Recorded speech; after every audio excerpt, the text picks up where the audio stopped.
what is going on with the water in Santo Domingo and in the Dominican Republic at large. Well, today we're going to tackle that topic, and if you are a returning subscriber, today's video will be a little bit different than normal, as I will be speaking mostly from research as opposed to personal experience. However, to add some pathos by means of an anecdote, I will say that in the past week, which was Holy Week, the water has gone out more than it has in the past 2+ years that I've been living here. Yes, in my new place, I would say it has been happening more frequently than it used to in the first apartment I lived in, but that would also be caused by some of the things that we'll talk about in this video. The day before Easter, so Holy Saturday, the water went out around 4 p.m. in the afternoon and did not come back until 9 a.m. Sunday morning. That was the longest I've seen it go out yet, at least based on my recent memory. The nights prior, it had similarly gone out and then come back in the morning, but it had never gone out so early in the day. 4 p.m. is not the night by any stretch of the imagination. Yesterday and today, it also went out for about an hour or less when the power went out a little bit.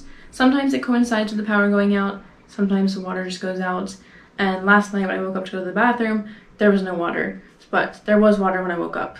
So it's been pretty off and on. Although the water going out for an hour may not be necessarily an emergency, it is undeniably happening more frequently than it used to in the past. In fact, in Santo Domingo Este, where I live, has been one of the hardest hit areas in terms of this drought that we are in. Some areas have even gone without drinking water for 10 to 20 days. But this problem was not unforeseen. This drought is a phenomenon that could have been predicted because of two factors. One, the unstable water situation in the Dominican Republic, which we will talk about first. And second, the phenomenon of El Niño, because La Niña, which has been present in the past couple of years, has finally been dipping and saying adios. And we're going to talk about that later towards the end of the video. Back in August of 2022, President Abinader initiated the expansion of the aqueduct called Barrera de Salinidad, in English, the Barrier of Salinity, whose source is the Ozama River, with a total investment of $142 million.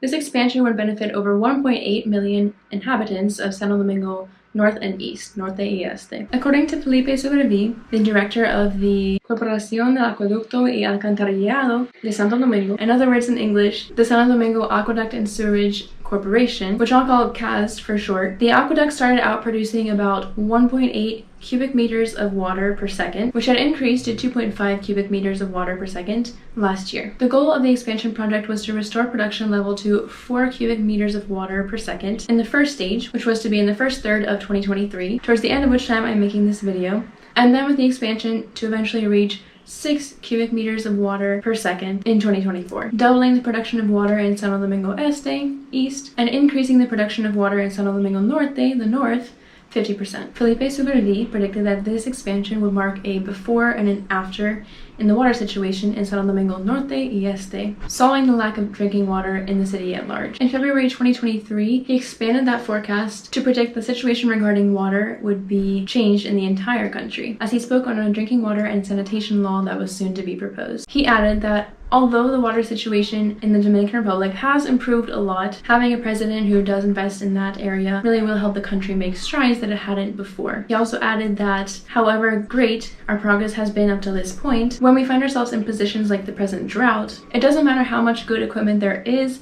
if only half of it is operable due to the drop in river water levels. Due to the low level of the Ozama River, only 3 of the aqueduct's 6 pumps are in operation. The drought has not only affected the Ozama River, the Dewey, Jaina, Isa, Isabela, Mana, and Nisao rivers have also been affected. Since November, the country has been feeling the effects of the normal habitual dry season, which usually goes until about mid-April. The water production in March plunged from the water production levels in January of 2023 due to the reduction in rainfall. The result of this is that many places have been put in extreme scenarios due to the drought. The severity of the situation varies depending on the area. In some more extreme cases, people have not received drinking water in weeks. In other cases, people have not had access to running water in weeks. And in less extreme cases, such as my own, we sometimes do not have running water when we expect to, which should be at all hours of the day, at least where I live. Authorities have called for citizens to ration and use water wisely, a warning that comes a bit late, according to weather analyst John Soriel, who says the reduction in precipitation had already been expected since last year. He also says that this call for action should be acknowledged in the long term, because in the months following the dry season, which you would expect to be the rainy season, the effects of El Niño will really start to be felt.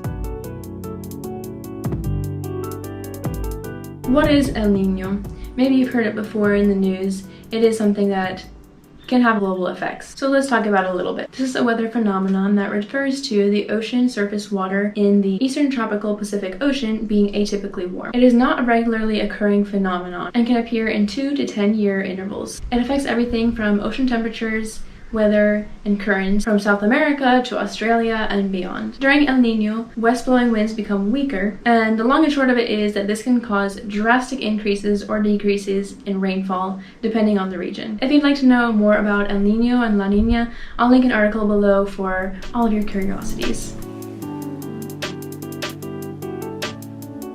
So let's cut to the chase. What are the effects of El Niño in the Dominican Republic? Typically, El Niño brings warmer and drier weather between June and September, as well as less hurricane activity. In the past couple years, the effects of the opposite weather phenomenon, La Niña, have been felt. So the country is going from having an abundance of rain for a few years in a row to a drought.